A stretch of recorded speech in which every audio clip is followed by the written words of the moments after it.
창세기 8장 15절에서 19절 말씀 우리 한 목소리로 읽겠습니다.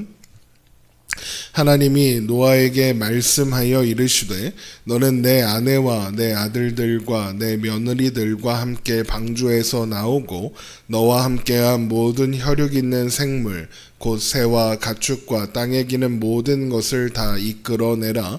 이것들이 땅에서 생육하고 땅에서 번성하리라 하시매 노아가 그 아들들과 그 아내와 그 며느리들과 함께 나왔고 땅 위의 동물 곧 모든 짐승과 모든 기는 것과 모든 새도 그 종류대로 방주에서 나왔더라. 아멘.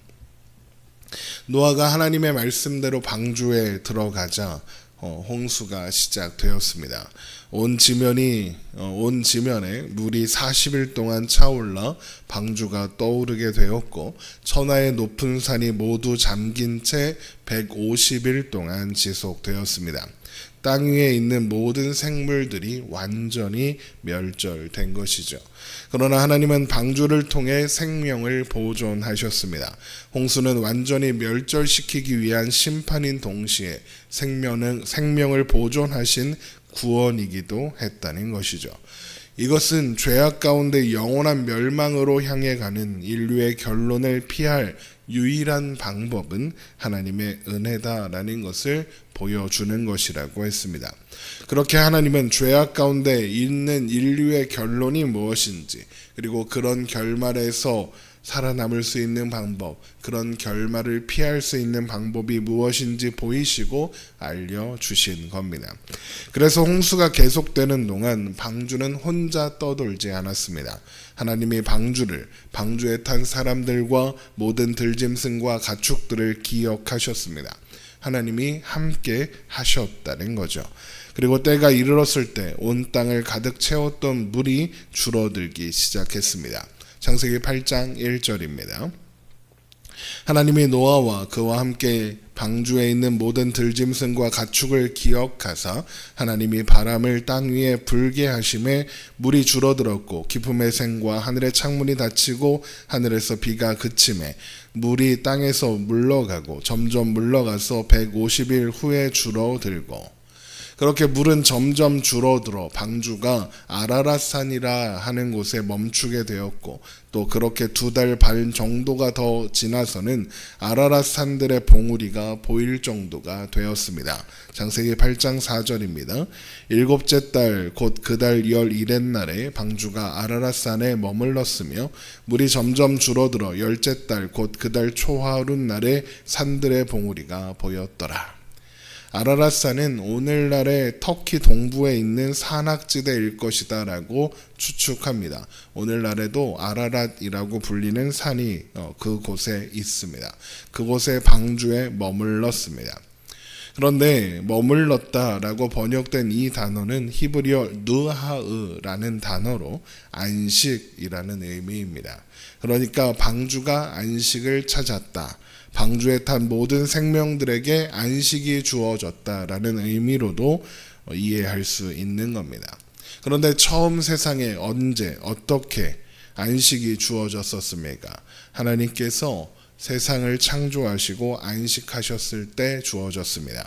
그리고 이제 홍수에서 살아남은 모든 피조물들이 안식하게 되었습니다. 이것은 하나님의 새로운 창조, 새로운 시작이 완성되었다라는 신호기도 하는 겁니다. 그렇게 산들의 봉우리가 보이기 시작한 지 40일이 지났을 때 노아는 방주의 창문을 열고 까마귀와 비둘기를 내놓았으나 새들이 발붙일 곳을 찾지 못한 채 방주로 돌아오게 됩니다. 창세기 8장 6절입니다.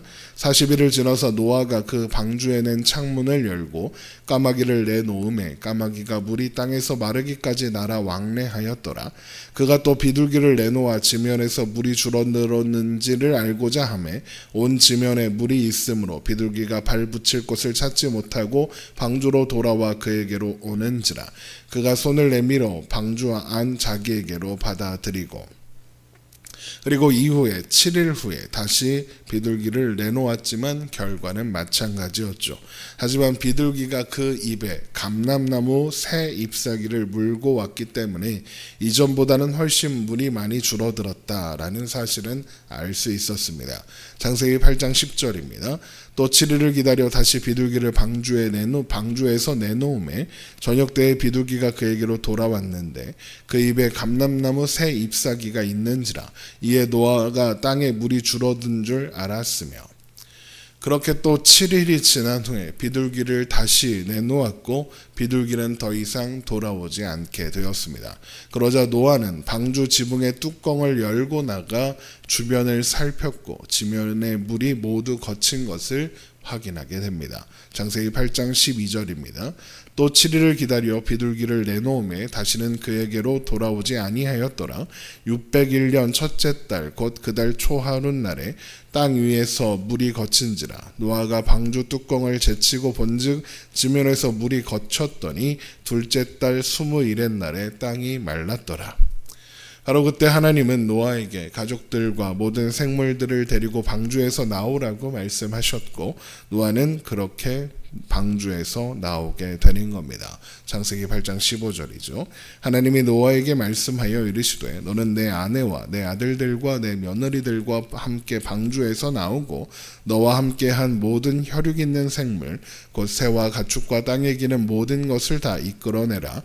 이것들이 땅에서 생육하고 땅에서 번성하리라 하시매 노아가 그 아들들과 그 아내와 그 며느리들과 함께 나왔고 땅 위의 동물 곧 모든 짐승과 모든 기는 것과 모든 새도 그 종류대로 방주에서 나왔더라. 그러고 보면 노아는 뭐하러 7일 간격으로 새를 내보내서 땅의 상태를 확인하려고 했는지 잘 모르겠습니다. 때가 이르면 이렇게 하나님께서 방주에서 나오라고 하실 건데 말이죠. 지금까지 노아는 모든 정보를 하나님께 받았습니다. 하나님께서 세상에 가득한 죄악을 노아에게 알려주셨고 방주를 만들 것과 방주에 들어갈 것과 또 방주에 들어갈 대상들과 임박한 홍수에 대해서 알려주셨습니다. 방주에 들어가야 하는 때도 알려주셨습니다. 그러면 방주에서 내리는 때는 누가 알려주시겠습니까? 하나님이 알려주시겠죠. 그러면 노아는 하나님께서 가르쳐 주실 때를 기다리며 기대하며 기다리면 됩니다. 그런데 자꾸 확인을 합니다. 왜 자꾸 확인을 할까요? 왜 차분히 기다리지 못하고 확인을 하고 싶었을까요? 사람들이 어떤 일에 대해서 자꾸 여러 번 확인하는 이유가 무엇이죠? 불안해서 그렇습니다. 노아는 물이 줄어들고 있는지 또 줄어들었다면 얼마나 줄어들었는지 그래서 언제쯤이면 방주에서 나갈 수 있을지 알 수 없어서 불안했습니다. 그래서 배가 어딘가에 멈춰 섰을 때 그리고 주변의 산들이 보이기 시작했을 때 직접 확인해 보고 싶었던 겁니다. 이쯤 되면 나가도 될 것 같은데 나가면 안 되나? 이러다 영원히 방주에서 살아야 하는 건 아닌가? 그러다 식량이 떨어지면 어떡하지? 이런 류의 불안과 두려움이 노아에게 있었다라는 겁니다. 이런 노아의 모습은 하나님의 은혜가 필요한 연약한 인간에 불과한 존재라는 것을 보여줍니다. 노아조차도 말이죠. 노아도 불안했습니다. 하나님의 행하신 일을 보았고 하나님의 은혜로 살아남았으나 그도 불안합니다. 그러나 하나님은 불안해하는 노아를 책망하신 적이 없습니다. 그저 때가 되었을 때 그를 방주에서 나오도록 인도하셨을 뿐입니다. 이것이 우리에게 말해주는 것은 너무나도 명확합니다. 우리가 살아가는 모든 오늘들 온갖 불안한 일들로 가득하지 않습니까? 우리가 믿는 것이 정말 사실인가? 그저 사람이 만들어낸 종교에 불과한 건 아닌가라는 의심부터 나는 정말 구원받은 것인지 하나님은 나를 사랑하시는지 하나님이 나와 함께 하시고 내 삶을 인도하신다는데 왜 내 삶은 이렇게 사방이 막힌 것 같은지 정처 없이 떠도는 방주에 있는 것 같은지 불안하고 두렵습니다. 하나님은 그런 우리에게 노아를 통해서 보여주시는 겁니다.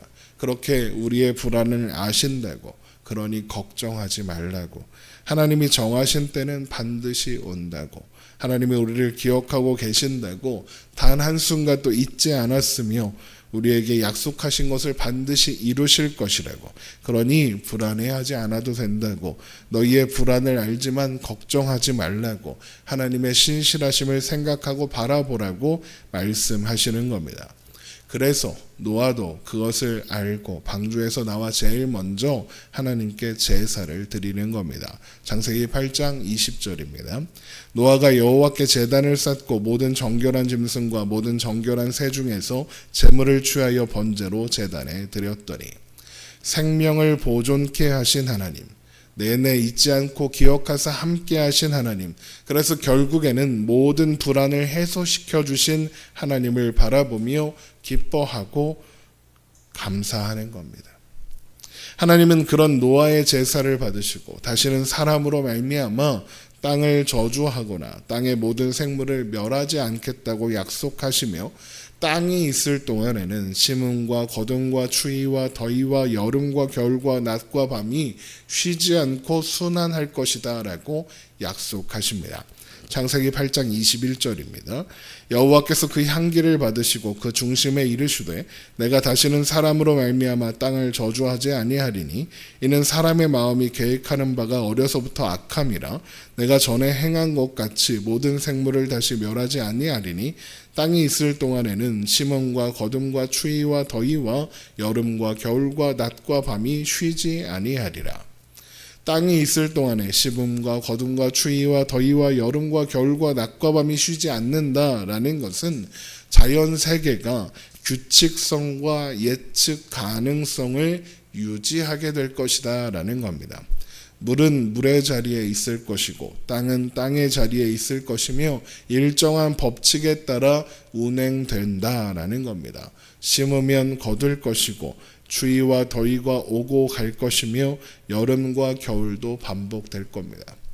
요즘에 여름이라 제가 되게 힘든데 그래도 살아가는 건 겨울이 올 것을 알기 때문에 그렇습니다. 낮이 가면 밤이 올 걸 압니다. 밤이 가면 낮이 올 겁니다. 하나의 질서를 가지고 자연의 모든 형상들이 조화롭게 운행되게 하시겠다라는 약속인 겁니다. 하나님께서 왜 이런 약속을 하시겠습니까? 사람들에게 두려움, 예측 불가능한 일로 인해 두려워하지 않아도 된다는 겁니다. 그래서 사람들은 두려워할 필요가 없습니다. 하나님께서 자연의 운행을 약속하셨습니다. 그리고 이것은 모든 인간에게 동일하게 주어진 약속입니다. 창세기 8장 21절에 이는 사람의 마음이 계획하는 바가 어려서부터 악함이라라고 하셨습니다. 사람들의 죄성에도 불구하고 자연 세계는 규칙성과 예측 가능성을 무너뜨리지 않을 거라는 겁니다. 해가 악인이나 선인에게 모두에게 비칠 것이며 의로운 자에게나 불의한 자에게나 비가 내릴 것이고 의로운 자나 불의한 자나 다 공기로 호흡할 것이며 모두가 계절의 순환과 날씨의 순환과 낮밤의 순환을 동일하게 경험할 겁니다. 하나님께서 이렇게 하시는 이유가 무엇일까요? 그 일을 통해서 하나님의 하나님 되심을 보이시기 위해서입니다. 하나님은 모든 만물을 통해 하나님의 영원하신 능력과 신성을 볼 수 있게 하시는 겁니다. 그래서 로마서 1장 20절에 창세로부터 그의 보이지 아니하는 것들 곧 그의 영원하신 능력과 신성이 그가 만드신 만물에 분명히 보여 알려졌다라고 하는 겁니다.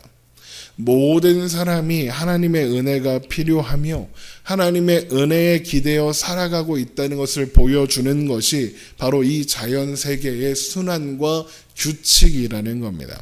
모든 인류에게 그러니까 살아갈 길을 열어주신 겁니다. 그럼에도 불구하고 하나님을 바라보지 않고 신뢰하지 않는다면 스스로 초래한 멸망에 대해 핑계나 원망도 할 수 없는 것이죠. 그래서 방금 전 읽어드렸던 로마서 1장 20절에 그러므로 그들이 핑계하지 못할지니라 라고 하는 겁니다. 결국 홍수 심판 이후에 주어진 하나님의 언약은 우리를 사랑하시되 끝까지 사랑하시는 하나님의 은혜와 사랑을 드러낸다라고 할 수 있는 겁니다. 우리가 살아가는 모든 시간이 은혜입니다. 우리를 비추는 햇살, 온 땅을 적시는 단비, 우리의 호흡까지 하나하나 모두 그렇습니다. 우리가 살아가면서 만나는 모든 자연 현상들이 하나님의 이름을 선포하고 있습니다. 그것들을 바라볼 때 하나님을 기억하고 하나님을 바라보며 하나님의 은혜를 기대하며 그렇게 오늘을 살아가는 우리가 되기를 주님의 이름으로 축원합니다. 기도하겠습니다.